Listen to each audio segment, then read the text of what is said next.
En la fría mañana del 22 de octubre de 1956, Kenneth Scott y 8 de sus amigos salieron de cacería hacia las majestuosas cabeceras del río Flathead. Ignorantes de los acontecimientos que les aguardaban, un colosal y fornido oso grizzly se encontraba acechando en las inmediaciones, captando sutilmente el rastro de su presencia humana. Lo que sucedió después fue uno de los ataques más impresionantes del estado de Montana. De los 9 hombres, solo 8 volverían vivos a casa.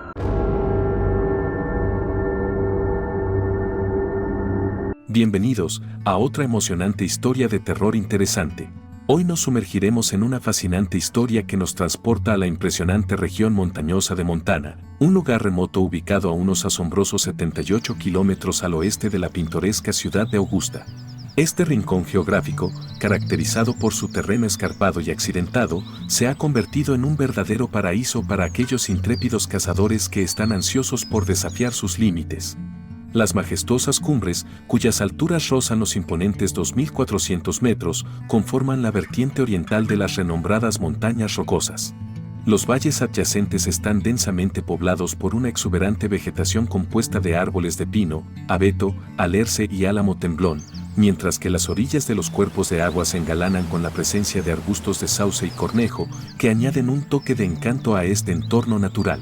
Estos elementos se combinan en perfecta armonía para proporcionar un refugio acogedor a una variada fauna que incluye el majestuoso ciervo de cola blanca, el imponente alce, los sigilosos lobos y, por supuesto, el temido y venerado oso grizzly.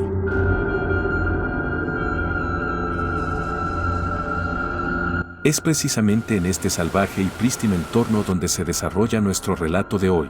Nos situamos en el frío amanecer del 22 de octubre de 1956, acompañando a un valiente cazador llamado Kenneth Scott, de tan solo 29 años de edad, y a su intrépido hermano Donald. Los dos hermanos se encontraban inmersos en una apasionante expedición de caza de alces, un desafío que les permitía adentrarse en la serena naturaleza en busca de emociones y trofeos. Acompañándolos en esta arriesgada empresa se encontraban sus audaces amigos, Dex Squires y Morris Ambleton, jóvenes de 23 años llenos de vitalidad y coraje, así como otros 5 camaradas provenientes de la cercana localidad agrícola de Fort Benton. Estos hombres, en su mayoría veteranos de la Segunda Guerra Mundial o valientes combatientes de la Guerra de Corea, poseían una destreza y familiaridad con las armas de fuego, que superaban con creces las habilidades que hoy día se considerarían habituales. En aquellos tiempos, la caza era una actividad sumamente común, aunque los recursos y equipos empleados eran de naturaleza más rudimentaria en comparación con los avances tecnológicos actuales. Los rifles de caza de aquel entonces carecían de los sofisticados visores de alta potencia que nos brindan una precisión extraordinaria en la actualidad. Los cazadores debían confiar en miras abiertas o de hierro, que les permitían disparar rápidamente y apuntar al objetivo con la misma agilidad con la que un experto manejaba una escopeta. Esta habilidad resultaba fundamental cuando se enfrentaban a encuentros cercanos con temibles depredadores. Mientras Kenneth, Donald y Vic se adentraban en la espesura en busca de rastros de alces, los otros 5 miembros de su grupo se dispersaban para cazar en diferentes ubicaciones. Era una táctica común que los cazadores dividieran sus fuerzas para cubrir un área más extensa, recopilando información valiosa que luego compartirían con el resto del equipo, con el objetivo de planificar futuras expediciones de caza. Estos hombres solían intercambiar conocimientos sobre los signos que indicaban la presencia de animales y las ubicaciones más prometedoras.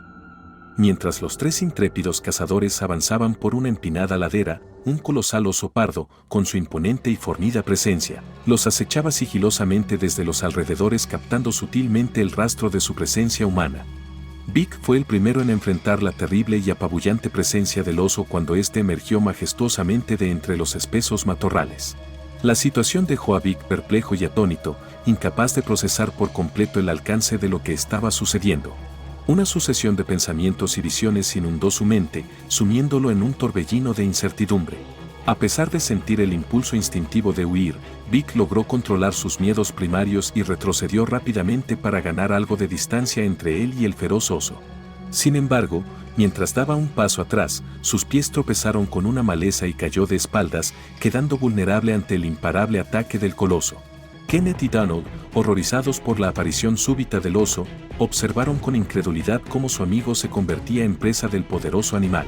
Impotentes, contemplaron cómo el oso sujetaba con sus poderosas mandíbulas la bota de madera que cubría el tobillo de Vic, arrastrándolo varios metros con un único y brutal movimiento de cabeza, mientras Vic pataleaba desesperadamente con su otra pierna en un intento desesperado por repeler al feroz depredador. El oso golpeó con fuerza el pie de Vic, clavando una de sus garras a través de la bota y en su carne indefensa. En un acto de valentía impulsado por el instinto de supervivencia, Kenneth alzó su rifle y lo apoyó firmemente sobre su hombro.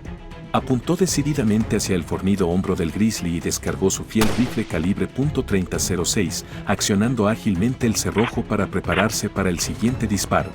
Sin embargo, el oso pareció no reaccionar ante el primer proyectil, lo que llevó a Kenneth a presionar nuevamente el gatillo. En esta ocasión, el colosal oso giró sobre sí mismo en un vertiginoso movimiento y se perdió velozmente entre la espesura, dejando tras de sí una estela de dientes crujientes y arbustos que oscilaban violentamente. Donald y Kenneth corrieron hacia Vic, ayudándolo a incorporarse. Si bien las heridas de Vic eran dolorosas, podía caminar, aunque sus rodillas temblaban debido a la adrenalina desencadenada por el súbito ataque. La garra del oso, que había perforado su bota, le había causado un corte profundo en el pie, pero por alguna razón, la mordida en su bota de madera no le había ocasionado heridas graves. Los tres cazadores llegaron a la conclusión de que no podían permitir que el oso herido representara una amenaza para ellos o para otras personas, por lo que decidieron seguir el rastro de sangre dejado por el animal. Durante 4 horas, perseveraron en su búsqueda, siguiendo las huellas y el rastro carmesí hasta que finalmente lograron dar nuevamente con el grizzly. Consciente de que los hombres lo perseguían, el oso se tendió sobre su propio rastro de sangre. Al percatarse de la cercanía del oso, Vic, una vez más, se encontraba en la posición más expuesta y comenzó a disparar. Portando un rifle de caza .30-30, efectuó 3 disparos certeros contra el oso. En cuanto Vic abrió fuego, el oso cargó de inmediato contra Kenneth, quien le disparó 2 veces más con su .30-06 antes de que su arma quedara atascada. Desesperadamente, intentó destrabar el mecanismo de su rifle mientras les gritaba a Donald y a Vic que huyeran. Los dos cazadores se dispersaron en una retirada frenética, convencidos de que Kenneth lo seguía de cerca. Tras unos momentos, se reunieron nuevamente, pero no lograron dar con el paradero de Kenneth. Rastrearon el espeso bosque en busca de él, pero fue en vano. Sabían que debían encontrarlo para asegurarse de que estuviera a salvo, pero no tenían la menor idea de dónde había ido a parar el grizzly. Con sus rifles recargados y listos para enfrentar cualquier eventualidad, avanzaron cautelosamente alrededor de la colina, cerca del lugar donde habían visto por última vez al oso. Allí, encontraron a Kenneth tendido en el suelo, gravemente herido y ensangrentado, con las garras del oso marcadas en su cuerpo. Creyendo que el grizzly había abandonado la escena, decidieron buscar al resto de su grupo de caza y regresar para llevar a Kenneth. Una vez que el grupo regresó, trasladaron a Kenneth hasta un arroyo cercano para utilizar el agua en la limpieza de sus heridas. Comenzaron a tratar sus múltiples lesiones y a vendar las heridas que el oso le había infligido durante el ataque. Mientras se esforzaban por mantener con vida a Kenneth, el grizzly emergió nuevamente de entre la maleza y emboscó a los cazadores. Morris Ambleton, de 23 años, levantó su rifle de caza y disparó, impactando al oso en el cuello. Aunque el oso mostró evidentes signos de debilidad tras el primer disparo, Morris rápidamente recargó su arma y disparó una vez más, logrando derribar finalmente al animal. El oso yacía muerto a escasos 3 metros de los cazadores de alces, tras haber recibido 7 impactos de potentes rifles de caza. No obstante, el oso había emboscado a los cazadores en 3 ocasiones distintas. Los cazadores lograron rescatar a Kenneth y llevarlo al hospital, pero desafortunadamente sus heridas resultaron demasiado graves y su vida se esfumó 9 horas después del ataque. Una revista informó que Squires vivió una vida difícil después de la muerte de su amigo. Su hijo, Mark Squires, fue intimidado en la escuela por niños que llamaron cobarde a su padre por dejar a Scar en busca de ayuda. Pero los miembros del grupo de caza de Scar vinieron a la clase de Mark y explicaron lo que le sucedió a los niños. Todos eran cazadores experimentados y aseguraron a los estudiantes que no había nada que Squires pudiera haber hecho más que buscar ayuda. Tras la muerte de Scar, la ciudad de Fort Benton nombró al campo de fútbol comunitario Scar Field en su honor cerca de Old Fort Benton. En el video de hoy, nos adentramos en uno de los ataques más espeluznantes de la historia, un encuentro aterrador con un oso grizzly. En esta ocasión, presenciamos como un valiente cazador se ve brutalmente asaltado por la misma criatura que perseguía incansablemente. El resultado de este encuentro es impactante, su rostro es arrancado y devorado sin piedad. El concepto de karma, con su locura inherente, se ha arraigado profundamente en nuestra sociedad. La creencia generalizada es que nuestras acciones buenas o malas determinan las consecuencias que recibimos. Nos reconforta pensar que, al ser personas bondadosas, estaremos protegidos de las energías negativas que nos rodean, reservadas únicamente para aquellos que cometen intencionalmente actos maliciosos. Pero, ¿y si este no fuera el funcionamiento real del mundo? ¿Qué pasaría si todas las acciones fueran simplemente aleatorias y no tuvieran influencia en el resultado de las situaciones? Estas divagaciones filosóficas se acercan quizás a lo que Wes Perkins debió de estar pensando en mayo de 2011, cuando se vio inmerso en una experiencia de pesadilla. Un enorme oso pardo le arrancó el rostro en medio de sus desesperados gritos de auxilio. La península de Sevard en Alaska, con sus atractivos como las hermosas caminatas entre glaciares, el histórico sendero Iditarod y las actividades de observación de ballenas, ha sido siempre un destino codiciado por muchos. Sin embargo, los visitantes deben ser conscientes de los innumerables peligros que acechan en este gélido desierto. En este entorno ártico, el oso pardo prospera gracias a su grueso pelaje y sus habilidades expertas de caza. En un lugar con una increíble diversidad de peces y vida salvaje, el oso pardo se establece claramente como el principal depredador. No obstante, durante la primavera, estos animales se encuentran en una posición de vulnerabilidad, ya que están emergiendo de su largo periodo de hibernación. En ese momento, suelen estar debilitados debido a la falta de alimento durante meses y, en ocasiones, pueden llevar consigo a sus crías recién nacidas. Son presa fácil para los humanos, pues se encuentran en una condición física más débil de lo habitual. Conscientes de esta situación, se ha desarrollado una tradición anual de caza de osos en primavera. Y es aquí donde Wes Perkins entra en escena. En mayo de 2011, Wes y dos compañeros de caza, Dan y Edward Stang, llegaron a la península de Sevard con la determinación de cazar osos juntos. Amantes apasionados de la naturaleza, estos hombres organizaban regularmente viajes para escapar del bullicio de la vida en la ciudad. Pocos días después de iniciar su expedición, encontraron las huellas de un gran oso macho y comenzaron a rastrearlo en la nieve, desplazándose en sus motos de nieve. Por la apariencia de las huellas, podían intuir el tamaño inmenso del animal, el cual se convertiría en el tema de conversación de toda la ciudad si lograban cazarlo y abatirlo. Sin embargo, de repente, las huellas desaparecieron. Luego, Wes descendió de su vehículo y comenzó a escudriñar el suelo en busca de alguna señal del oso. Sin embargo, lo que él desconocía era que el oso lo estaba observando desde una distancia de 21 metros, esperando pacientemente el momento perfecto para atacar. En un abrir y cerrar de ojos, el oso se abalanzó sobre él, atravesando los árboles con ferocidad y dirigiéndose directamente hacia Wes. Al escuchar un leve susurro a sus espaldas, Wes se volvió y quedó horrorizado al encontrarse con la imagen del enorme oso macho corriendo hacia él, con la muerte reflejada en sus ojos.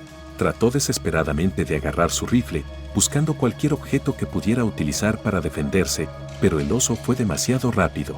En lugar de encontrarse con un oso débil y vulnerable como esperaban, Wes se enfrentó a un animal en pleno apogeo de salud, hambriento después de un largo periodo de hibernación, lo suficientemente voraz como para devorar a un humano si lograba poner sus garras sobre él. El oso arremetió contra Wes, derribándolo al suelo a una velocidad asombrosa de 50 km por hora. En un movimiento ágil, el oso agarró el rostro de Wes, cuya cabeza parecía diminuta en comparación con el tamaño imponente de este depredador. Mientras observaba las temibles hileras de dientes frente a sus ojos, Wes comprendió que sus posibilidades de supervivencia eran escasas en ese momento. Casi de inmediato, el oso comenzó a sacudir a Wes como si fuera un juguete nuevo, utilizando todas sus habilidades para tratar de aniquilar a su presa. Mientras Wes temblaba, los dientes del oso se hundían cada vez más en su rostro y podía escuchar el crujido de su propio cráneo cediendo bajo la presión a la que este animal lo sometía. El oso mordía con fuerza creciente, tratando de fracturar por completo su cráneo y poner fin a toda posibilidad de supervivencia. El cazador fue sometido al suelo, mientras el oso arañaba su cuerpo con la intención de destrozarlo en pedazos. Wes intuía que su tiempo se agotaba rápidamente. El dolor comenzaba a desvanecerse, reemplazado por la adrenalina, pero sabía que no tenía suficiente energía para defenderse. A medida que el animal continuaba atacándolo ferozmente, trozos de piel y huesos salían despedidos de su cuerpo, esparciéndose por el suelo. En ese momento, sus dos amigos llegaron corriendo a la escena y se encontraron con la visión espeluznante que se desplegaba ante ellos. Sin saber si Wes aún estaba con vida, sus amigos dispararon rápidamente al oso desde una distancia segura. El oso soltó a Wes, emitiendo un gruñido de dolor antes de alejarse rápidamente del lugar. Una vez que los hombres se aseguraron de que el oso había huido, se apresuraron a atender a su amigo, pero quedaron horrorizados por lo que vieron. La estructura ósea de la cara de Wes estaba completamente destrozada, mostrando una serie de marcas de mordeduras espeluznantes y fragmentos de hueso faltantes esparcidos por todo su cuerpo. Su rostro era irreconocible y gran parte de él pendía de su cabeza con mechones de piel desprendida. Le faltaba la nariz y la mandíbula había sido arrancada de su rostro. En ese momento, Wes era completamente ciego y sus manos se aferraban desesperadamente a su garganta mientras intentaba raspar sus vías respiratorias para poder respirar. Sus amigos comenzaron a hacer todo lo posible por salvarle la vida, conscientes de que solo tenían un tiempo limitado antes de que Wes dejara de responder, ya fuera debido a la pérdida de conocimiento causada por el dolor o a causa de sus terribles heridas. Intentaron interrogarlo para obtener cualquier información sobre el ataque que pudiera ayudarlos, pero sin su mandíbula, le resultaba imposible articular palabra alguna. Wes comenzó a utilizar señas para comunicarse, la única forma en la que podía expresarse durante mucho tiempo después del ataque. Llamaron por radio a Nome, la ciudad más cercana, informando a los Rainier sobre la situación y suplicando ayuda. Tan pronto como se enteraron de la gravedad del ataque y del estado de Wes, los helicópteros fueron enviados en cuestión de minutos, volando hacia la escena con la esperanza de salvar a Wes mientras aún había una oportunidad. Mientras esperaban, Wes fluctuaba entre la conciencia y la inconsciencia debido a la pérdida de sangre ocasionada por el ataque. Una vez que fue rescatado y subido al helicóptero de rescate, fue trasladado de inmediato al hospital Harborview, donde se le indujo un coma. Pasó 5 días en ese estado y se sometió a 26 cirugías de salvamento que sumaron más de $1 millón en gastos médicos. Su rostro fue completamente reconstruido con titanio, se reemplazaron las partes de su mandíbula que el oso había arrancado, y durante muchos meses no pudo hablar ni comer por sí mismo. Wes no podía ingerir alimentos sólidos, todo tenía que ser licuado, y su visión apenas podía recuperarse, limitándose a percibir únicamente la luz y la oscuridad. Además, le quedó un medio tono, algo que los médicos no pudieron corregir. Aunque ahora es capaz de hablar, resulta desgarrador para un hombre que disfrutaba tanto de las conversaciones, tener que lidiar con estas discapacidades que han cambiado su vida por completo. Una vez que finalmente fue dado de alta del hospital muchos meses después, luchó con una adicción a la metadona debido al alto dolor que causaron sus lesiones. No pudo vivir la vida sin la ayuda de esta droga, atenuando el dolor durante horas y horas, solo para que regresara con la misma brutalidad que el día en que ocurrió el ataque. Afortunadamente, con el apoyo de amigos, familiares y profesionales médicos, Wes pudo recuperarse una vez más. El proceso de recuperación fue largo, y hubo momentos en que Wes creyó que sería más fácil morir y escapar del dolor y el horror de su terrible experiencia, pero siguió viviendo. A pesar de la ferocidad del oso, la lejanía de la escena y las horribles heridas que sufrió, Wes Perkins sobrevivió a uno de los peores ataques de osos de la historia. A pesar de su terrible experiencia, dice que no tiene malos sentimientos hacia los osos, afirmando que no son ni buenos ni malos, solo animales salvajes y la gente debe tener cuidado con ellos. Ya no es capaz de cazar como lo hizo antes, pero afirma que aquellos que pueden deben mantenerse alertas para mantenerse con vida y evitar el mismo destino que el suyo, que tu cara sea salvajemente mordida por un oso. En las profundidades de la Tierra del Sol naciente, emerge una crónica escalofriante que se erige como un sombrío recordatorio de la complejidad y el enigma que rodea la convivencia humana con la majestuosidad indomable de la fauna salvaje. Este relato, conocido como el incidente del oso pardo Sankebetsu, constituye el peor ataque animal jamás registrado en la historia japonesa, dejando a su paso un sendero de 7 vidas perdidas y otras 3 gravemente heridas.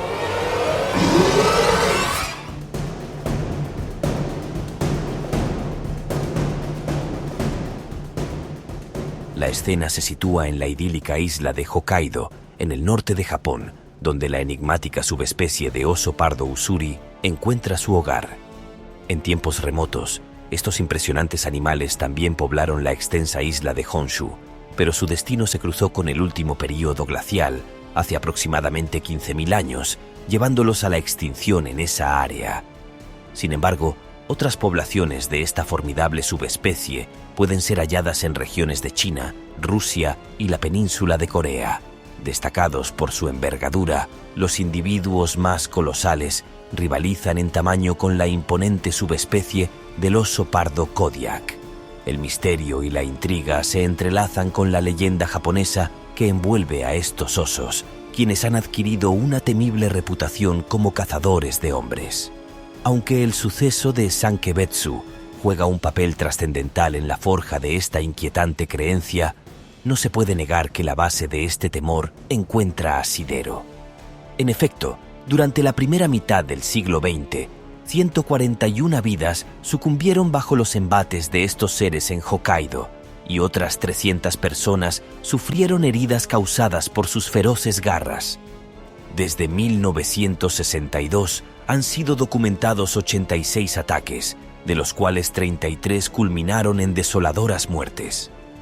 El primer encuentro con el poderoso macho de oso pardo, que se erigiría como el vil protagonista de estos asesinatos, aconteció a mediados de noviembre de 1915. Emergiendo de su hibernación invernal, el imponente animal se aproximó a una granja en Sankebetsu, despertando la alarma entre la familia Ikeda que habitaba allí y sembrando el miedo entre sus animales. Sin embargo, el oso se retiró tras darse un banquete de maíz cosechado, pero esto no sería el fin, ya que el destino les tenía preparado un futuro más siniestro. El 20 de noviembre, el feroz pardo reapareció cerca de la misma granja, lo que llevó al cabeza de familia a reclutar a su hijo y a 2 avezados mataji, cazadores especializados en la caza de osos durante el invierno, para plantar cara a la aterradora criatura. En un acto desafiante, los 4 hombres lograron herir al animal al dispararle, creyendo que con ello infundirían miedo en su corazón y lo mantendrían alejado de los asentamientos humanos. Mas la realidad pronto demostraría que se hallaban profundamente equivocados, pues tan solo una semana después, el oso se internó en la morada de la familia Ota. En un espeluznante giro de los acontecimientos, una mujer llamada Abe Mayu cuidaba a su bebé mientras su esposo se encontraba en la granja. El oso no dudó en atacar a la pareja, cegando la vida del indefenso bebé con un despiadado mordisco en la cabeza. Pese a los desesperados intentos de defensa arrojando leña, Mayu sucumbió ante el brutal embate y fue arrastrada al bosque. El esposo regresó a casa para encontrarse con la desgarradora escena, su esposa desaparecida y macabros charcos de sangre impregnados en el suelo. Una comunidad alarmada y consternada, al enterarse de los horrores vividos, organizó una numerosa partida de búsqueda, conformada por 30 valientes almas que ansiaban cazar al oso y recuperar el cuerpo de Mayu. Pronto avistaron al imponente animal cerca de la granja Ota, y sin titubear, 5 tiros de rifle fueron disparados con la esperanza de abatirlo. Sin embargo, solo una bala impactó al objetivo, lo que forzó al oso a retirarse. En la afanosa búsqueda, descubrieron los restos parcialmente devorados de Mayu, con solo su cabeza y sus piernas sobreviviendo a la voracidad del depredador.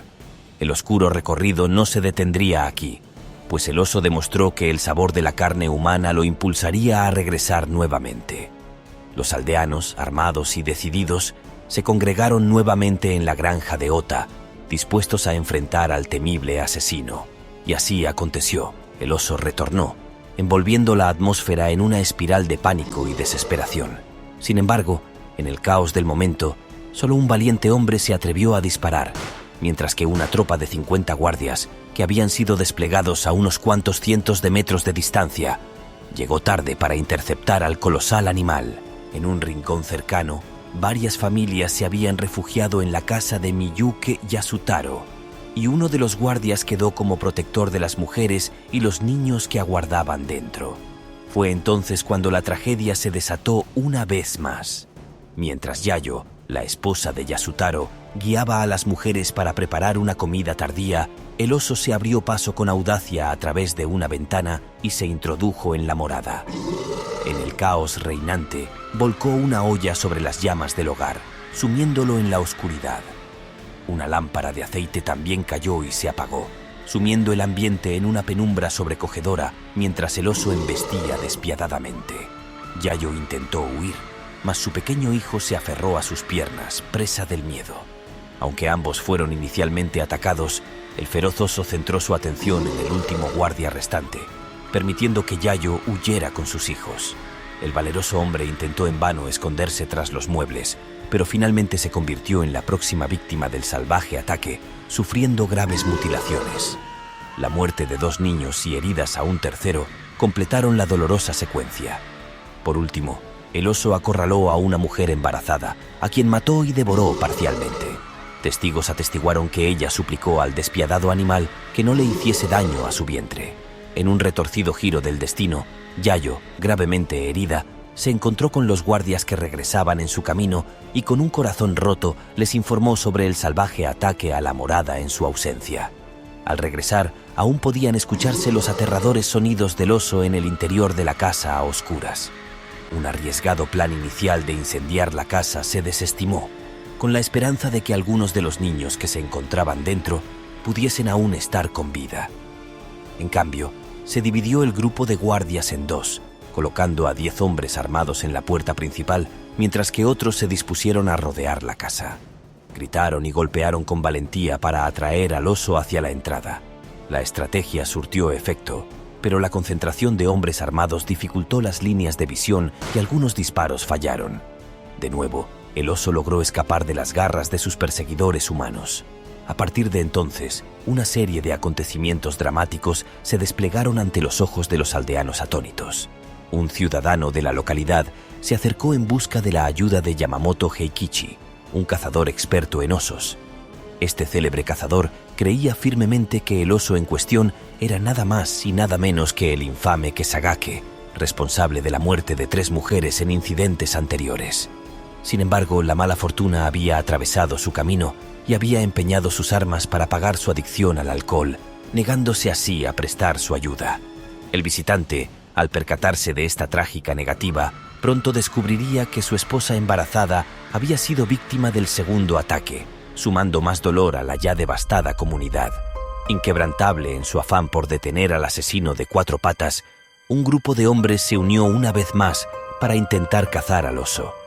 Se ocultaron en la casa de los Miyuke, mas esa noche el feroz depredador no se dejó ver. 3 días después del fatídico primer ataque, la policía de la ciudad cercana de Hoboro recibió noticia del aterrador alboroto y desplegó un equipo de 6 francotiradores para perseguir a Kesagake. Entre ellos se encontraba el experimentado cazador de osos Yamamoto Heikichi. Sin embargo, el oso volvió a no hacerse presente, lo que llevó al equipo a tomar la oscura decisión de usar el cadáver de una víctima previa como cebo para atraerlo. Pese a las protestas de los aldeanos, especialmente de las familias Ota y Miyouke, la perturbadora estrategia fue puesta en marcha, pero, una vez más, el astuto oso logró burlar los mortales intentos. Un nuevo y gigantesco operativo de caza se organizó con la participación de más de 60 hombres armados, desplegados en la vastedad del bosque circundante, cuando se descubrió que el oso había regresado a la granja de Ota y había saqueado sus tiendas de invierno. La noche del 13 de diciembre, los vigilantes acantonados en un puente avistaron un movimiento y abrieron fuego al no recibir respuesta a un desafío. Nuevamente, el oso logró escapar, pero al día siguiente se encontraron rastros de sangre en la orilla opuesta, señal de que el animal había sido herido una vez más. Yamamoto, acompañado por otros 2 cazadores, se embarcó entonces en la aguerrida búsqueda de Kesagake. Con habilidades de rastreo sin comparación, el experto cazador dio con su objetivo, encontrándolo reposando bajo la majestuosidad de un roble japonés. En un acto de valentía temeraria, logró acercarse a tan solo 18 metros del oso antes de poner fin a su reinado de terror con 2 certeros disparos, uno al corazón y otro a la cabeza. Así, finalmente, culminaba la furiosa cacería, descubriéndose que el formidable oso pesaba casi 340 kilos y medía cerca de 3 metros de altura. El lúgubre recuento de víctimas refleja el espantoso precio pagado por esta comunidad valiente y atormentada. Mientras la mayoría de los heridos lograron recuperarse, el hijo menor de la familia Miyuke sucumbió a sus heridas 3 años después. Por otro lado, el solitario guardia que había sido víctima de mutilación en el segundo ataque volvió a la labor, pero encontró un trágico final al caer a un río y ahogarse en la siguiente primavera. Numerosos aldeanos abandonaron Sankebetsu, llevando consigo cicatrices imborrables de este aciago evento. Hoy en día, un santuario se erige cerca del lugar del primer ataque, un lugar de contemplación que incluye una réplica de la casa Ota y una estatua que conmemora a Kesagake. Este incidente oscuro y devastador perdura en la memoria de Japón como un testimonio poderoso de la naturaleza indomable y la fragilidad humana ante la perplejidad y la explosión de la vida salvaje. El incidente del oso pardo Sankebetsu, una poderosa advertencia de la inextricable dualidad que yace entre la maravilla y el peligro de nuestro entorno natural. Mi nombre es Alberto y bienvenido a Terror Interesante.